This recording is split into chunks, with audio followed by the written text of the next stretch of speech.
आप अपना बिजनेस शुरू करने के बारे में सोच रहे हो, अपना स्टार्टअप शुरू करने के बारे में सोच रहे हो, रुको, थांबा थांबा थांबा, स्टॉप।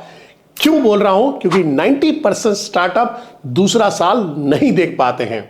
यह सबसे बड़ी दुविधा है, तकलीफ है। इसमें से जो बचे कुछ स्टार्टअप है दूसरे साल के बाद ऑक्सीजन पे आ जाते हैं, और ऐसे कई हजार स्टार्टअप खत्म होने के बाद एक आध यूनिकॉर्न बनता है। तो आज का वीडियो आपके स्टार्टअप को यूनिकॉर्न बना सकता है, ध्यान से देखिएगा।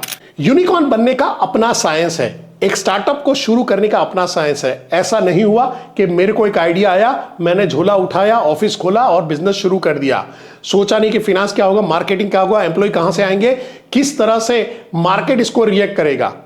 गड़बड़ है।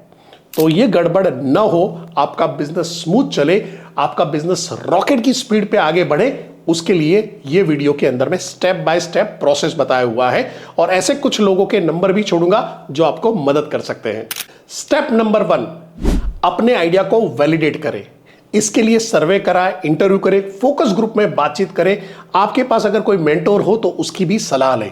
एक मिनिमम वायबल प्रोडक्ट बनाएं, जिसको MVP बोलते हैं। इससे आपको पता चलेगा कि इस प्रोडक्ट का कस्टमर रिएक्शन क्या देने वाला है। तो ये आपके लिए एक सैंपल का काम करेगा, जिससे आपको करेक्शन करने का मौका मिल जाएगा, आपकी कॉस्ट काफी बच जाएगी, आपके बिजनेस के ब्लंडर होने से पहले ही खत्म हो जाएंगे, आपकी प्रोडक्ट रिजेक्ट होने से बच जाएगी, और आप ऐसी बेहतरीन प्रोडक्ट बनाओगे जो सीधे सिलेक्शन के स्टेटस पे चली जाएगी। अब आइडिया वैलिडेट कर लिया है तो पॉइंट नंबर 2 पे आते हैं, टोटल एड्रेसेबल मार्केट। मैं कौन से मार्केट में डील कर रहा हूं, मेरी प्रोडक्ट कौन से मार्केट को सेटिस्फाई करने वाली है, मैं कौन से एज ग्रुप में जा रहा हूं, मैं अपनी पोजीशनिंग अपने कंपटीशन में कहां पे ले रहा हूं, मैं रेड ओशन में काम कर रहा हूं या मैं ब्लू ओशन में काम करूंगा। मेरे को मेरा मार्केट साइज जितना बड़ा होगा उतना ही ये बिजनेस को फैलाने का फायदा मिलेगा। अगर मैं कोई पर्टिकुलर सेगमेंट में जाता हूं तो मेरे को सबसे पहले ये समझना पड़ेगा, अगर 100% शेयर मेरे पास मिलता है तो कितना रेवेन्यू आ सकता है, और अगर मैं इसको छोटे छोटे मार्केट में डालता हूं तो कितना रेवेन्यू आ सकता है।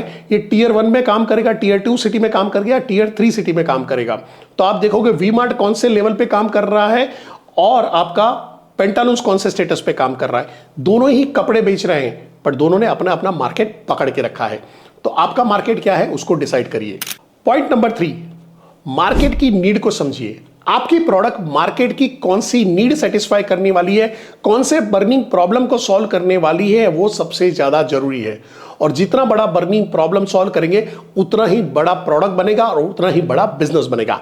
कुछ एग्जांपल, आज से कुछ साल पहले जब मैं फार्मा में था और मेरे को ट्रैवल करना रहता था, तो मेरे को एक रिक्शे वाले को बोल के रखना पड़ता था रात को कि भैया सुबह 3 बजे 4 बजे आ जाना। सुबह उठ के उसको फोन लगाना पड़ता था, वो भाई उठता था, तब तक मैं नहा धो के तैयार होता था, वो लेने आता था और मैं एयरपोर्ट पे जाता था। पर ये प्रॉब्लम मेरा सॉल्व किया ओला और उबर ने। क्या किया भाई, मैं जाके बुक कर लेता हूं, 5 मिनट 10 मिनट में आ जाता है और अपना काम ईजी हो गया, और मेरे को ट्रैवलिंग के टाइम पे कोई भी सरप्राइज नहीं मिलता। मेक माई ट्रिप, जहां पे पहले जाके मेरे को सिटी में जाना पड़ता था, होटल ढूंढना पड़ता था या किसी से रेफरेंस लेना पड़ता था, कौन सी होटल अच्छी है, क्या फूड अच्छा है, कैसा सर्विसेज है, ये सारी चीजें मेरे को मेक माई ट्रिप, गो आईबीबो और ऐसी कई दूसरी वेबसाइट है जिससे मेरे को फायदा मिल जाता है। तो आप मार्केट की कौन सी बड़ी प्रॉब्लम को सॉल्व कर रहे हो उतना ही बड़ा आपका बिजनेस होगा। अब इसके अंदर में भी आपको यह ढूंढना है कि अभी इस प्रॉब्लम का कंपिटिटिव सॉल्यूशन क्या चल रहा है, यानी मार्केट में ऑलरेडी क्या सॉल्यूशन है, उस सॉल्यूशन के क्या गैप है, उस गैप को एनालिसिस करके अगर आप प्रोडक्ट लॉन्च कर रहे हो, सेम सेगमेंट में कर रहे हो, तो भी आपको फायदा मिल सकता है। Point number 4, financial status. Gujarati में कहावत है कि कोई भी बिजनेस शुरू करने से पहले 999 दिन का फाइनेंशियल खाका बना के रेडी रखे, फाइनेंशियल स्टेटस को मैनेज करके रखे। आपको पता नहीं कब आपके पास कौन सी कंटीजेंसी होगी, कौन सा अचानक खर्चा आके खड़ा हो जाएगा, कौन सी चीजों के बारे में आपको अचानक प्लान करना पड़ेगा। यहां पे आप शुरुआत कर सकते हो, मैं अपने एम्प्लॉय की सैलरी में कितना खर्चा डालूंगा, प्रोडक्ट डेवलपमेंट में कितना खर्चा डालना चाहता हूं और मार्केटिंग में कितना खर्चा डालूंगा। इससे आपको पता चल जाएगा मोटा मोटा कि मेरा बिजनेस का बजट क्या है और मेरे को कितने बजट में खेलना है, और मेरे पास अगर पैसा आ रहा है, सरप्लस आ रहा है, तो मैं उसको कहां पे इन्वेस्ट करूं, रादर देन कोई गलत जगह पे इन्वेस्टमेंट करके उत्साह में आके मैं कोई गलत डिसीजन लूं और मेरा बिजनेस का फॉल आना शुरू हो जाए। पॉइंट नंबर 5, आप क्या वैल्यू प्रपोजिशन दे रहे हो। अगर मार्केट में मी टू प्रोडक्ट है, मैं आपकी प्रोडक्ट क्यों लेने आऊं, मैं आपकी सर्विसेज लेने क्यों आऊं, मैं आपके गैजेट को क्यों यूज करूं, ऐसा क्या यूनिक चीज दे रहे हो। तो उसके अंदर में क्या हो सकता है, प्राइस हो सकता है, क्वालिटी हो सकती है, टेक्नोलॉजी हो सकता है, टेस्ट हो सकता है, कंफर्ट हो सकता है। ऐसी कौन सी चीज आप दे रहे हो जो आपकी प्रोडक्ट को दूसरे लोगों से यूनिक बनाती है। तो अपनी प्रोडक्ट का यूनिक प्रोपोजिशन ढूंढे और उसको सही ढंग से मार्केटिंग करें। पॉइंट नंबर 6, अपने नॉलेज को हमेशा बढ़ाते रहें, चेक करते रहें। पहला है, आप जिस इंडस्ट्री में एंट्री लेने वाले हो उस इंडस्ट्री के बारे में आपके पास क्या जानकारी है।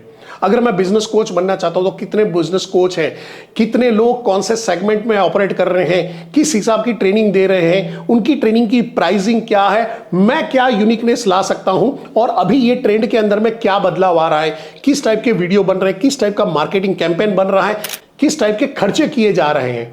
ये सारी चीजों से मैं अपने प्लान को बेहतरीन बना सकता हूं, मजबूत बना सकता हूं, और उससे मेरा बिजनेस भी तेजी से फैल सकता है। इसके अलावा मेरे को बिजनेस चलाने का भी नॉलेज इकट्ठा करना पड़ेगा। एचआर है, सेल्स है, मार्केटिंग है, फाइनेंस है, ये सारी चीजों की मेरे को बेसिक जानकारी तो होनी चाहिए।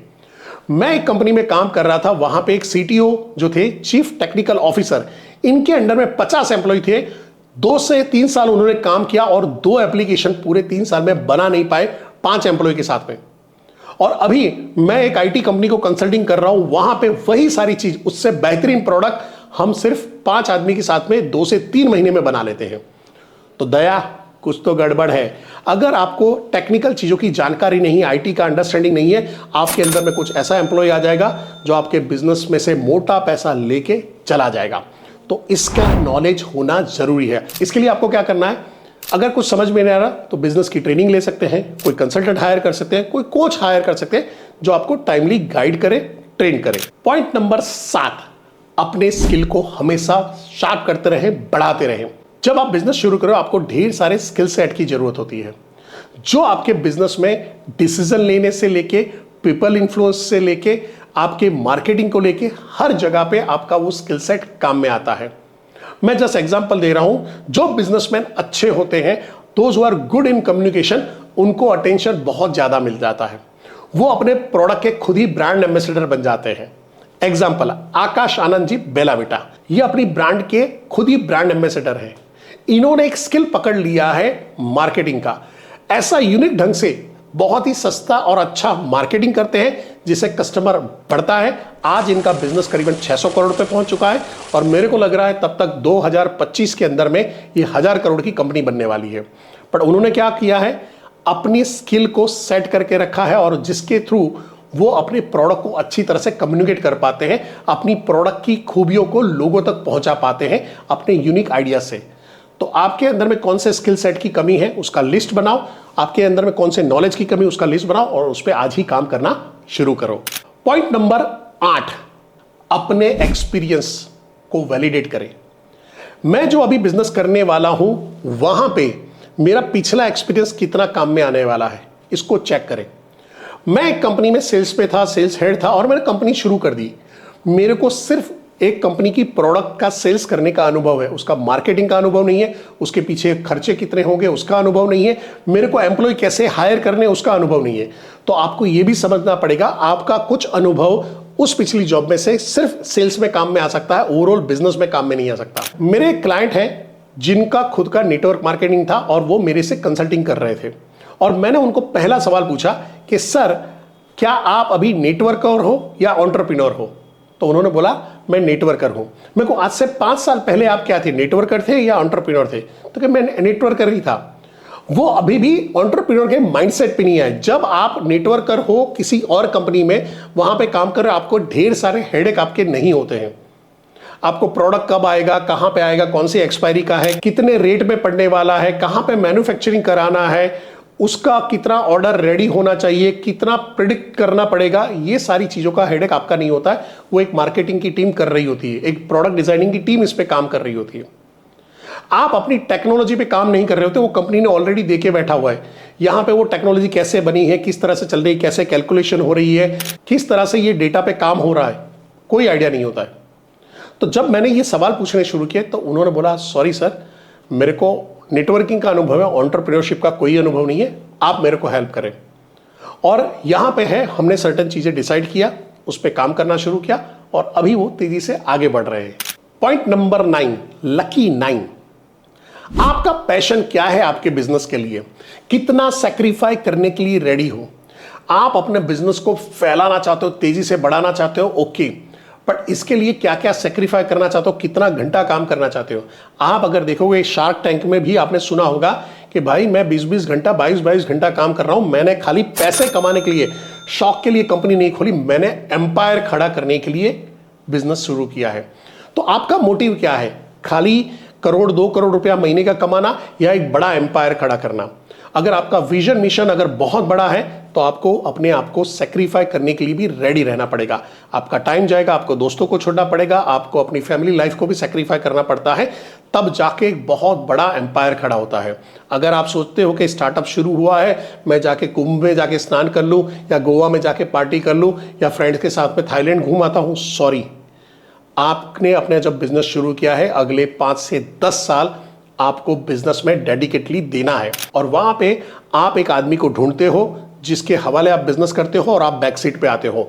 अब वो आदमी आपके बिजनेस को बढ़ा रहा होता है और आप बाहर से अपने बिजनेस को मॉनिटर कर रहे होते हो और फिर आप दूसरे, तीसरे और चौथे बिजनेस की तरफ चलते हो।